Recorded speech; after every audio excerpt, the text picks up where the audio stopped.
ఐటీలో ఎంట్రీ కావాలా? Training software engineer గా అజా కోడింగ్ ట్యూటర్ లో 2 వీక్స్ ట్రయల్ పీరియడ్ లో వెంటనే చేరండి. Hi views, welcome to Suman TV. నేను మీ తారక్. విశాఖపట్నంలో మరొక దారుణం చోటు చేసుకుంది. ఎస్, మీరు వింటుంది నిజమే. యువత ప్రతి చిన్న విషయానికి కూడా ఆవేశపడి ఆత్మహత్యకు గురి అవుతున్నారు.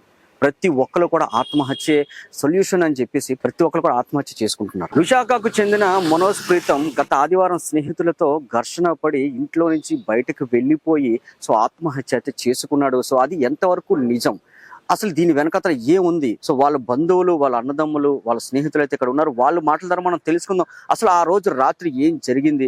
అసలు ఈ రోజు తెల్లవారుజామున మనోజ్ ప్రీతం శవమై మేఘాద్రి గడ్డపై ఎలా తేలాడు అని. మనోజ్ ప్రీతం కి వాళ్ళ ఫ్రెండ్స్ కి మధ్యన ఈ సంఘర్షణ అనేది ఎప్పటి నుంచి జరిగింది, అసలు వీళ్ళు ఎప్పటి నుంచి ఫ్రెండ్స్, అసలు ఆ రోజు రాత్రి ఏం జరిగిందండి? ఇప్పటి నుంచి ఫ్రెండ్స్ అంటే మాకైతే నాకు తెలియదండి. యాక్చువల్గా ఆ రోజు ఆదివారం సాయంత్రం 6:30 సమయంలో వాళ్ళు వచ్చారు. 5గురు గుంపుగా వచ్చారు. వచ్చిన తర్వాత అతను బయటకు తీసుకొచ్చి ఎప్పుడు డబ్బులు ఇస్తావని చెప్పి బెదిరించి అతను కొట్టి దాడి చేసి అతని చొక్కా కూడా చింపేశారండి. చింపేసిన తర్వాత ఆ కోపంతో ఆ కుర్రోడు ఏం చేశారంటే చిరిగిన చొక్కాని చింపేసుకుని ఇమీడియట్ గా ఇంట్లోకి ఫోన్ విసిరేసి చెప్పులు కూడా అక్కడే వదిలేసి ఇమీడియట్ గా బండి ఉంది అక్కడ, యాక్టివ్ హోండా బండి, ఆ బండి వేసుకుని ఇమీడియట్ కోపంగా అతను వెళ్ళిపోయాడు. ఆ రోజు రాత్రి వాళ్ళు మాత్రం కూడా ఒకే కోపంగా వాళ్ళ ఫ్రెండ్ దగ్గర ఎక్కడికైనా వెళ్ళిపోయి ఉంటాడు. రేపు పొద్దునైనా వస్తాడేమో అని చూశారు, కానీ రేపు సోమవారం మార్నింగ్ కూడా అతను రాలేదు. రాకపోయేసరికి మధ్యాహ్నం వరకు చూసి పోలీస్ కంప్లైంట్ అయితే ఇచ్చారండి మిస్సింగ్. తర్వాత మిస్సింగ్ కంప్లైంట్ ఇచ్చిన తర్వాత నిన్న రాత్రి కూడా పోలీసులు వచ్చి ఎంక్వైరీ చేశారు ఏం జరిగింది ఏంటి అన్నది. కానీ తర్వాత ఈ రోజు మార్నింగ్ వచ్చేసరికి మేఘాద్రగడ్డ రిజర్వాయర్లో బాడీ అయితే 6th గేట్ దగ్గర తేలి ఉందండి.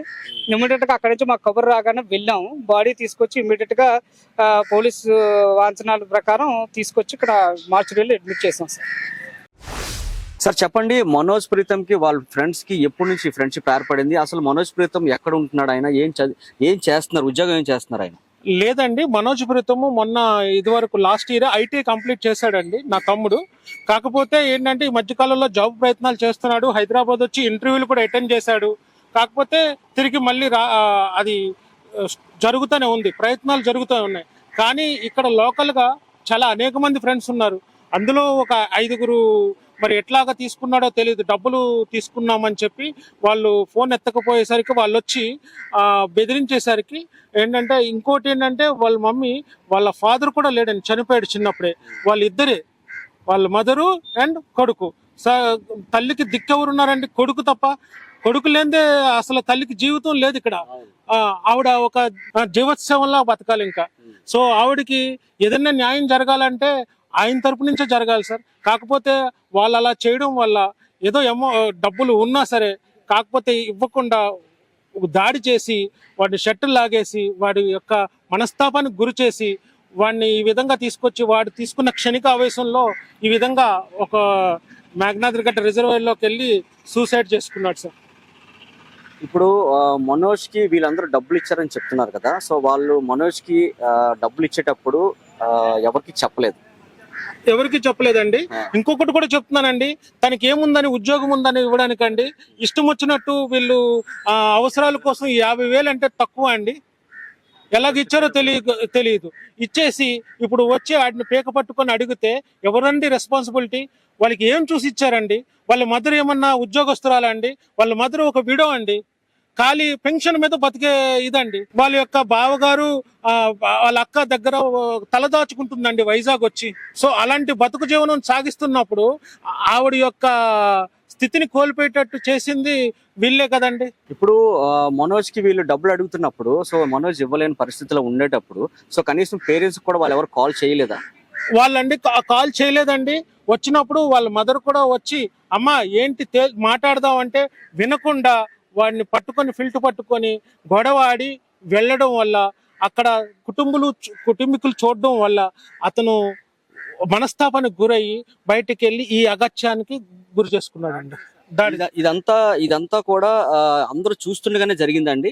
నైట్ అక్కడ వాళ్ళ మదరు ఉన్నారండి, అక్కడ వాళ్ళ మదర్ చూస్తున్నారు. వచ్చి చెప్పారు కూడా, అమ్మా ఇప్పుడు వద్దమ్మా, తర్వాత రండి, ఇప్పుడు మేము పనిలో ఉన్నాం వేరే అన్ని వినకుండా సరే అన్ని అక్కడ పట్టుకొని ఎవరో డబ్బులు ఇవ్వాలని చెప్పి అతను అందులో జశ్వంత్ రెడ్డో ధనుషో తెలియదు, ఇద్దరిలో ఒకడు వచ్చి అతని మీద దాడి చేశాడండి. ఈ జశ్వంత్ రెడ్డి, ధనుష్ వీళ్ళందరూ ఏం చేస్తుంటారు? వీళ్ళందరూ వైజాగ్ వాస్తవ్యులేనా? వైజాగ్ వాస్తవులండి. మాకు తెలిసి అంటే పెందుర్తి గాని మేబీ సింహాచలం వాస్తవులు అయ్యి ఉండొచ్చు. కాకపోతే అదే ఇప్పుడు పోలీస్ విచారణలో తేలాల్సి ఉంది. ఇక్కడైతే మనోజ్ ప్రీతం కి సంబంధించిన వాళ్ళ బ్రదర్ అయితే ఇంకొక ఆయన ఉన్నారు. ఆయన మాటలతో మనం తెలుసుకుందాం. సార్ నమస్తే, చెప్పండి. మనోజ్ ప్రీతం కి ఎప్పుడైనా సరే ఇలాంటి బెదిరింపు కాల్స్ ఏమైనా వచ్చాయా?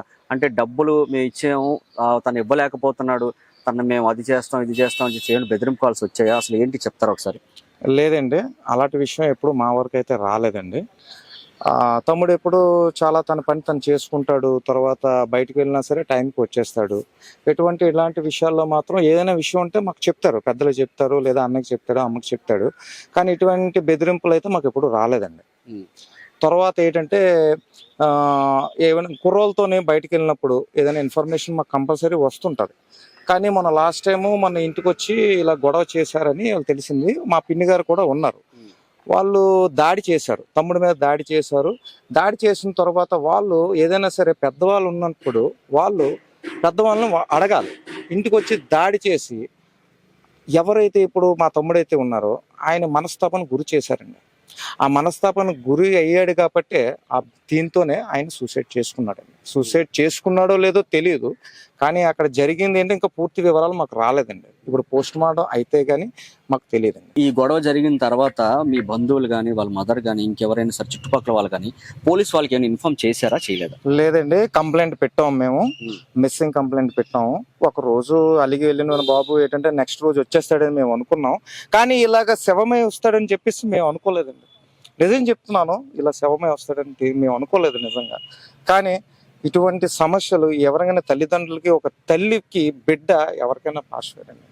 అది మీరు మీ మీడియా వారు, పోలీసు వారు కొద్దిగా మీరు దయతలిచి మాకు న్యాయం చేస్తారని మేము కోరుకుంటున్నాం.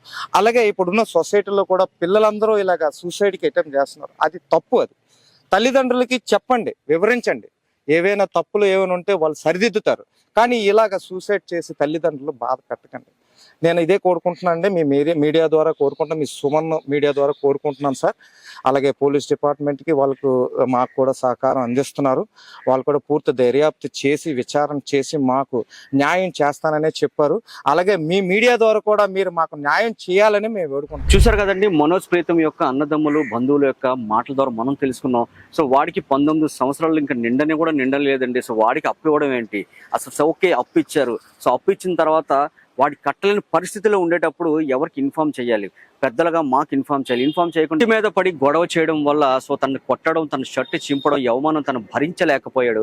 సో అందుకే ఇంత అఘాయిత్యానికి తను అయితే పాల్పడ్డాడని చెప్పేసి వాళ్ళ అన్నదమ్ములు, వాళ్ళ బంధువులు అయితే చెప్తున్నారు. సో తనైతే జులైగా తిరిగే వ్యక్తి కాదండి. తన ఒక ఫ్యామిలీ రెస్పాన్సిబిలిటీ పర్సన్. సో తనైతే తన తల్లి మాట, తన బంధువుల మాట తనైతే వింటాడు, తనైతే ఎక్కడికి తిరగడు అని చెప్పి వాళ్ళైతే చెప్తూనే ఉన్నారు. సో ఇంత అఘాయిత్యానికి పాల్పడడానికి కారణం కూడా వాళ్ళ ఫ్రెండ్స్ అని క్లియర్ అయితే వాళ్ళైతే చెప్తూనే ఉన్నారు. తన తల్లి పరిస్థితి అయితే చాలా దారుణంగా ఉంది. సో నాకు ఇంకెవరు లేరు, నేను ఎవరి కోసం బతకాలి, నేను చచ్చిపోతాను అని చెప్పేసి ఆవిడైతే మనోవేదనకైతే గురవుతున్నారు. సో నా కొడుకు చావుకి కారణం ఎవరైతే ఉన్నారో వాళ్ళకైతే కఠినంగా శిక్ష పడాలని చెప్పేసి ఆవిడే కోరుకుంటున్నారు. అలాగే ఆవిడతో పాటు వాళ్ళ బంధువులు, వాళ్ళ అన్నదమ్ములు కూడా కోరుకుంటున్నారు మాకు న్యాయం జరగాలని చెప్పేసి. కెమెరామెన్ ప్రసన్న కుమార్తో తారక్, సుమన్ టీవీ, వైజాగ్.